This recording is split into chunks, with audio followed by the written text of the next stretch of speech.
At the end of the day, you and I both get hired, fired, or promoted based not on how awesome we think we are, but really based on what other people think.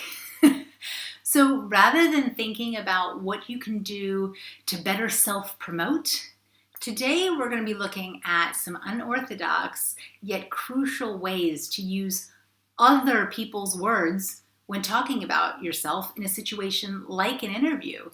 So first, before we do that, subscribe to our channel if you want videos that are going to fast track your career. And if that sounds good, well, click the bell so that you never miss one.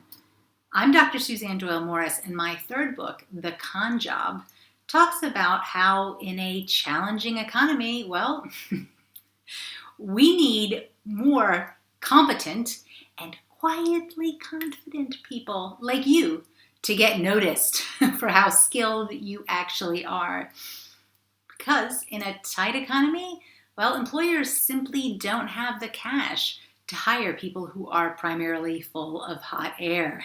So by the end of this video, you're going to have 3 unconventional ways to get noticed. So the first thing to do is to highlight your boring words.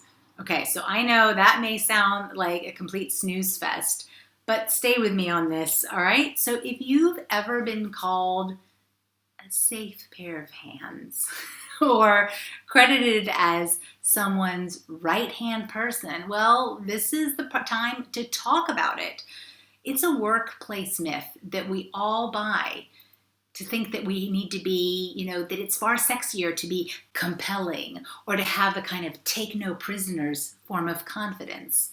So in your interview, you can even mention that you have a competence first approach. And maybe that is not the most exciting or compelling of phrases, but your focus on skill, expertise, and competence, well, talk about how it has saved the day for previous employers.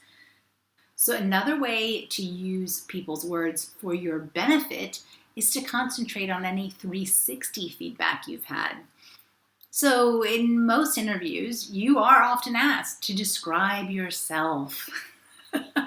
Okay, that's a lot of fun. So an ace yet surprising tactic is to just use other people's words.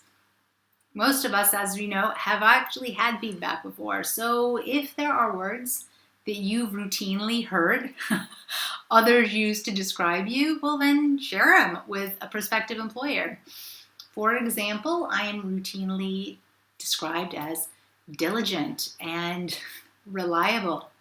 Not exactly the snazziest of all words, but I'll take them because they indicate what clients will get from me. Plus, it shows that you are self-aware and you're willing to actually hear feedback, which is, unfortunately, rarer than you think. By using other people's words, you're demonstrating that you're not one of those self-important people who think you are better than the feedback that you're actually getting from the world around you. And lastly, if you are not happy with the words that you hear from multiple people, well, then foster your humility by working on your weaknesses. So one coaching client I worked with made a rather public mistake early in her career that actually hit the headlines. But rather savvily, she didn't pretend it hadn't happened and hoped that whoever was talking with her hadn't heard the story. Instead, she owned it and used humility. So instead, she'd name the elephant in the room and say something like, well, in my earlier days, out of my enthusiasm, I could get ahead of myself. However, in the past few years, I've now set myself a rule, which is that I have to check out any of my ideas with a couple of other colleagues before going full steam ahead. That's helped me not only avoid any mistakes, but it actually gives me a much rounder perspective and means that I develop allies much quicker than I ever did before. So if this has got you thinking about how to use evidence a bit more in interviews and other discussions you have, well, check out the link below to the Con Job, which is completely crammed full of ideas and tips on how to get recognition for your hard-earned credibility rather than just empty self-promotion that we are taught we should all value and do. So I shared my boring words with you: reliable, diligent, very sexy, as you can tell. So in the chat box below, share a word that you've been described as that maybe didn't initially set you alight, but actually now you recognize as one of your core competencies. And make sure to subscribe to our channel so you're first to get any videos in this series as they are released. So thanks for watching, and now go check out our other videos in the Switching Careers playlist if that's where you are at the moment. And there's tons in that playlist that complement the con job.